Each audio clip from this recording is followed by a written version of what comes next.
The girl is a not-so-normal killer. Before every kill, she writes the obituary for the target in advance, so after it's done she can get 200 from the chief editor. Vera enjoys the thrill brought by killing and writing, but unexpectedly a man witnessed one of her crimes, and he even acted arrogant in front of her, showing no respect to Vera as a killer. She immediately thought of a way for his death in the obituary, but what she didn't expect, Riley still has 3 months before turning 18, so he is still a kid now. Although Vera likes killing, she can't bring herself to kill a child. Riley realized he had found Vera's weakness, and became even more reckless. The two agreed to meet in a supermarket to talk. Riley nervously stated his demand. For my silence, I want you to kill someone. If Vera doesn't agree, he will go on social media and expose the murder he witnessed. Didn't expect this brat to be quite smart, knowing he has no proof by words alone. He knows how to create rumors to force Vera. Once the seed of suspicion is planted, Vera can no longer easily earn that 200. Being blackmailed like this feels terrible, but unexpectedly, the person Riley wants Vera to kill is himself. Most likely just teenage rebellion. Vera felt speechless, but still decided to teach this brat a lesson. She slowly took off her clothes and removed her watch. When Riley finished swimming and returned to the shore, she pressed his head down.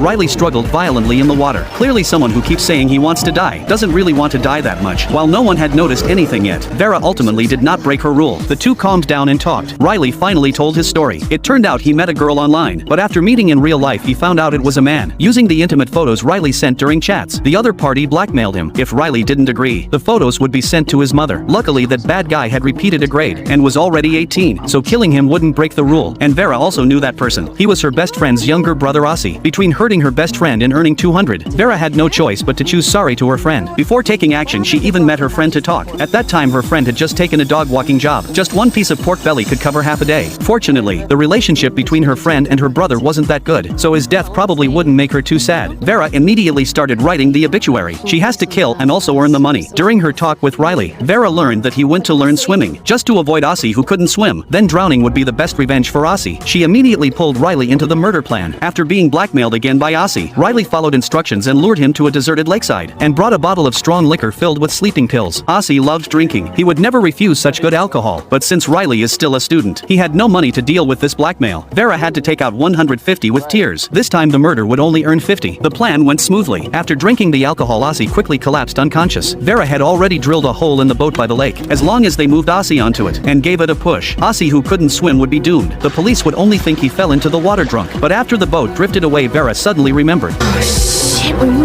After returning home, Vera quickly received a message from her friend. It seemed she had already learned about her brother's death. Vera hurried over to comfort her and also collect some material for the obituary. But unexpectedly, her friend did want her to write an obituary, but not for her brother. It was for the employer's dog. It turned out a few days ago while walking the dog, the toy car ran out of battery. That dumb dog swallowed the meat hole and choked to death. Vera was stunned for a moment. Writing an obituary for a